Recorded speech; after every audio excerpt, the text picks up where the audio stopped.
आप सुन रहे हैं लीगल गुपशप एंड जीके विद एमडी, जहां होती है बात कानून, सियासत और तारीख की एक नए अंदाज में। मजीद इंटरेस्टिंग टॉपिक्स के लिए चैनल को लाइक, सब्सक्राइब और शेयर करना ना भूलें। कराची की तारीख में ना एक वक्त ऐसा भी था जब शहर जैसे बिल्कुल एक बारूद के ढेर पर बैठा था। जी 80 और 90 की दाइयां, नस्ली और सियासी तसादुम वो जो है ना बिल्कुल उरूज पर था। सही। आज हम इन्हीं हंगामा खेज सालों का जायजा ले रहे हैं और हमारे पास जो ज़राए हैं उनकी रोशनी में देखेंगे कि ये सब कैसे शुरू हुआ। मुत्तहिदा कौमी मूवमेंट यानी MQM वो कैसे उभरी और फिर रियासत ने कैसे वो ऑपरेशन क्लीनअप के जरिए हालात को काबू करने की कोशिश की। बिल्कुल, और ये समझना बड़ा जरूरी है कि कभी कभी एक बिल्कुल छोटा सा वाकया लगता है, लेकिन वो कैसे एक बड़े तूफान का आप कह सकती हैं पेशखेमा बन जाता है। अच्छा, जी, अप्रैल 1985 में कॉलेज की एक तालबा थी बुशरा जैदी, उनकी एक ट्रैफिक हादसे में हलाकत। ये एक ऐसा ही वाकया था।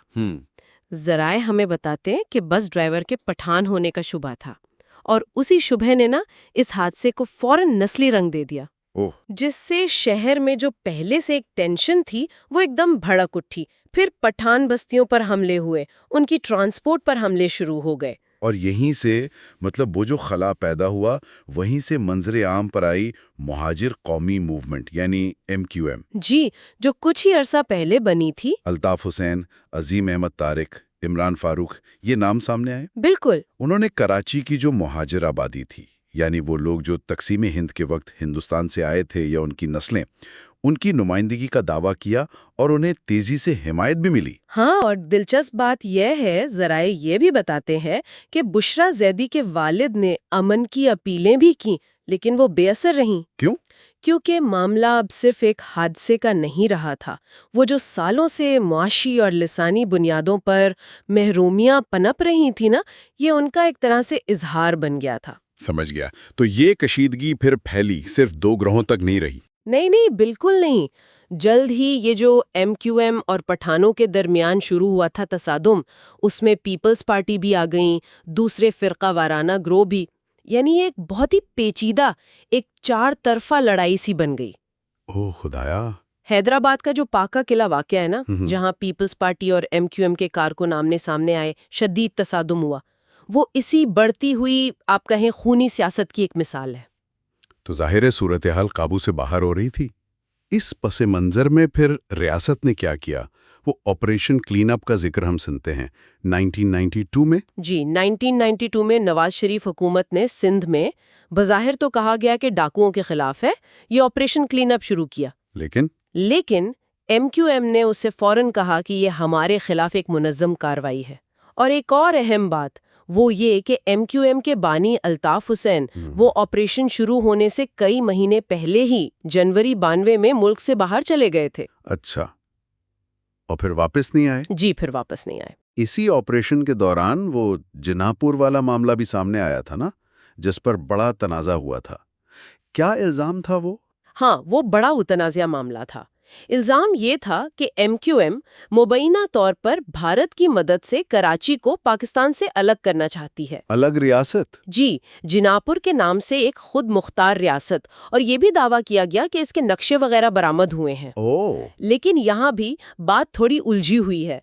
फौज का जो शोबा ताल्लुकात आमा है ISPR, उन्होंने बाद में तरदीद की कि कोई नक्शा बरामद नहीं हुआ। तरदीद की? जी, और उस वक्त के जो इंटेलिजेंस ब्यूरो के चीफ थे, उन्होंने तो इसे बाकायदा ड्रामा करार दिया। ड्रामा? हाँ, अलबत्ता जराए ये भी बताते हैं कि वो फौजी अफसर जिन्होंने मुबैना तौर पर ये नक्शे बरामद किए थे, वो आज भी अपने दावे पर कायम हैं। ये तो वाकई बहुत उलझी हुई बात है। अच्छा, और ये ऑपरेशन फिर बेनजीर भुट्टो के दौर में भी जारी रहा? जी हाँ, बेनजीर भुट्टो की दूसरी हुकूमत आई तो नसीरुल्लाह बाबर थे, उनकी निगरानी में ये ऑपरेशन चलता रहा। मौक़िफ़ क्या था हुकूमत का? हुकूमती और फौजी मौक़िफ़ तो यही रहा कि जी ये कार्रवाई दहशतगर्दों के खिलाफ है, किसी सियासी जमात के खिलाफ नहीं। लेकिन ज़मीन पर हालात वो कशीदा ही रहे।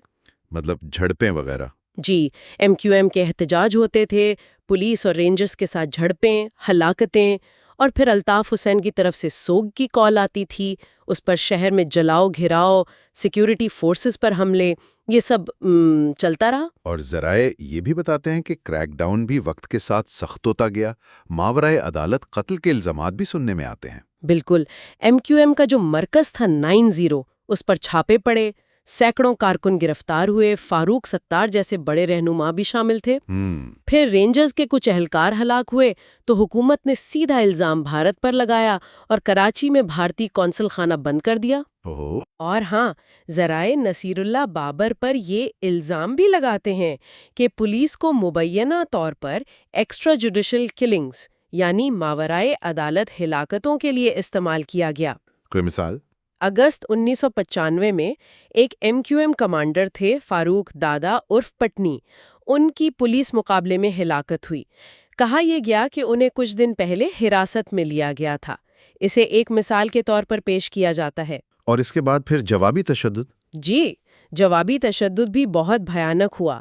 ایک کوچ سے 12 لاشیں ملیں، پھر الطاف حسین کے بھائی ناصر حسین اور بھتیجے عارف حسین، ان کی بھی ہلاکتیں ہوئیں۔ یہ تو ایک نہ ختم ہونے والا سلسلہ لگتا ہے، تشدد اور جوابی تشدد کا۔ آخر میں اس اتنے لمبے، اتنے خونی آپریشن کا نتیجہ کیا نکلا؟ کیا شہر کو امن مل گیا؟ دیکھیے، کسی حد تک امن تو ضرور آیا، لیکن ذرائع ہمیں بتاتے ہیں کہ اس کی قیمت بہت بھاری تھی۔ معاشی قیمت۔ معاشی قیمت کیسے؟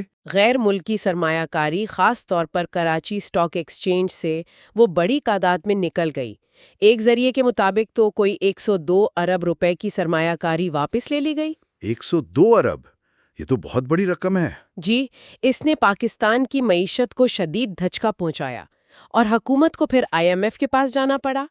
تو یہ آپریشن ایک تلخ سبق بھی سکھاتا ہے کہ بعض اوقات جو امن کی کوششیں ہوتی ہیں نا، قلیل مدتی، وہ طویل مدتی معاشی عدم استحکام کا باعث بن سکتی ہیں۔ تو گویا امن کی قیمت وہ معاشی عدم استحکام کی صورت میں ادا کی گئیں۔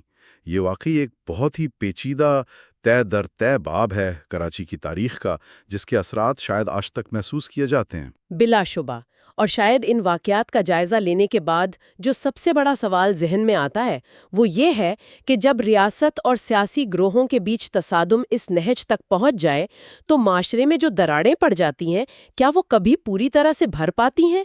کیا اعتماد کی مکمل بحالی ممکن ہو پاتی ہے؟ یہ وہ نقطہ ہے جس پر شاید غور کرنے کی ضرورت ہے۔